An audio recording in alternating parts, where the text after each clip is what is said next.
Hi. So, in this session we will discuss about the various diseases associated with DNA sensor. Some are reported, not too much information is there, but whatever it is reported I will discuss with you. And there are some molecules which is used in therapeutic. Okay. So, let us begin with disease. There are some endogenous DNAs and inflammation. Okay.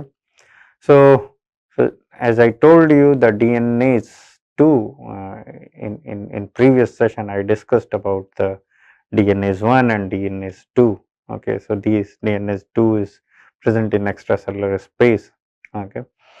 So, and it is also present in lysosome. Lysosome, there you know that lysosome has a variety of hydrolases.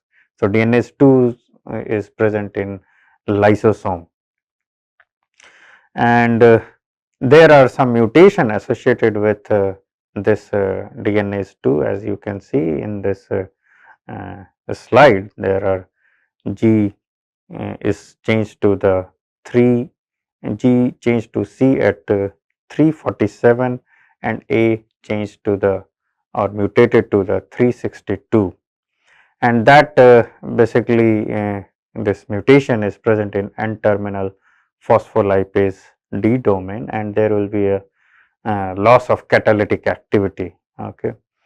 And the phenotype in human is there will be a type 1 interferonopathy, that is a inflammatory disease, okay, characterized by excessive production of type 1 interferon. If you remember the previous session when I was discussing about the RLR, at that time also I told that if there is a persistent production of type 1 interferon, then that result to the disease, and that disease is there will be a generalized inflammatory condition. So, the similar thing is happening in this case also. If there is a mutation in DNase 2, then that will cause the overproduction of type 1 interferon. TRIX1, which is basically a cytosolic exonucleases, and this molecule is quite well characterized. As you can see that there are so many mutations are reported. Okay. And if you see, there are two major group of mutations, and one group of mutation is basically associated with loss of exonuclease function, and this loss of exonuclease function basically result to the various congenital diseases like Aicardi-Goutieres syndrome. And if you remember Aicardi-Goutieres syndrome or AGS, it is also associated with MDA5. In previous session when I was discussing RLR, I have discussed. Okay.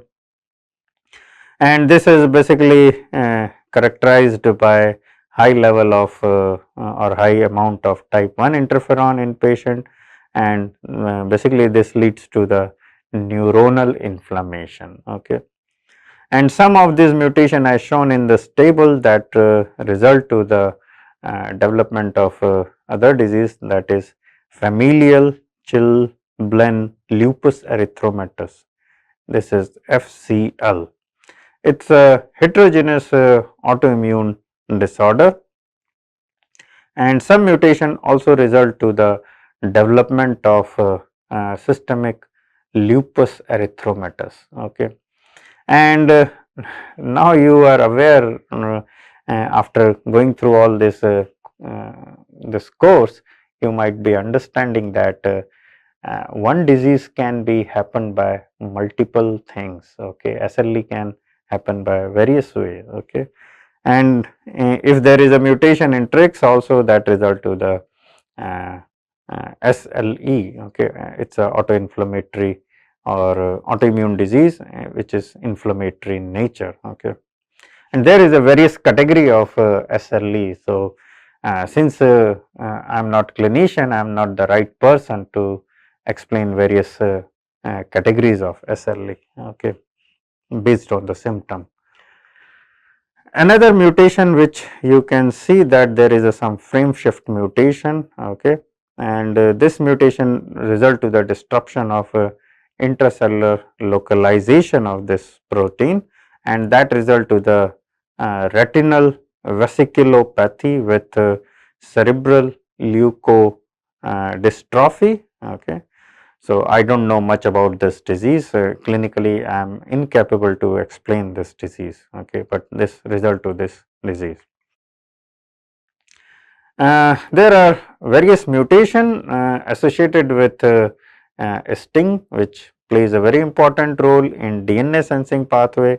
It acts as an adapter for various molecule. You have seen that it is adapter for cGMP, it is adapter for IFI16, okay. And there are various mutation, and these mutation can result to the gain of function. As you can see in this table, there is a gain of function, and there is a condition which is a disease condition is that is STING associated vesiculopathy with onset in infancy. In short, it is also known as SAVI. So, this result to the SAVI, which is basically affecting the cutaneous and pulmonary region, okay. There are various condition which is happening due to the constitutive activation of a STING molecule, and that can result to the various kind of SAV, that is cutaneous as well as pulmonary SAV. So, these are some disease which is associated with DNA sensing pathway, the mutation which is present in those molecules which are involved in DNA sensing pathway. Now, I will take you to the some therapeutic component.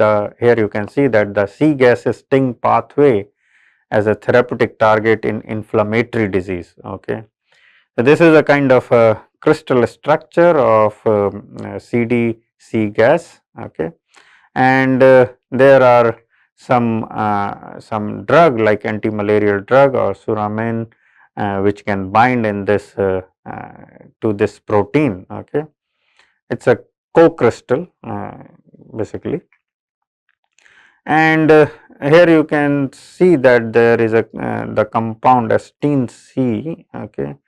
So, this can be used as a therapeutic molecule, okay, and this is much more detailed structure. So, this work is still quite a new work. It is published in 2021 the review article. So, there are some attempt in order to use this pathway, C-gas STING pathway in order to treat some inflammatory diseases, okay. Here with this I am completing the whole pattern recognition receptor. I have discussed in great detail the concept of pattern recognition receptor, and then we have discussed discovery of toll-like receptor, TLR signaling pathway, TLR and diseases, and TLR ligand used as a therapeutic agent in various kind of infectious as well as non-infectious diseases. We discussed in great length about the RLR pathway, and we discussed ligand, signaling pathway, and disease associated with mutation in RLR pathway or in molecules of RLR pathway. And we have also discussed node-like receptor in great length, the ligand, signaling, and the disease, and we have discussed the DNA sensor pathway, and we have discussed the signaling pathway and the disease associated with DNA sensor molecules or the molecules involved in DNA sensing pathway. And with this I am completing whole pattern recognition receptor, and I am also completing the 6th week, and in next session we will start with one very important component of immunity, which we call it as a complement. Okay, and this complement is a soluble component in soluble factor, which is playing a very important role in innate immunity. Okay, and it is also linking. This is a soluble factor which is linking the adaptive immunity. Okay, so we'll talk various complement pathway in upcoming session. Thank you very much.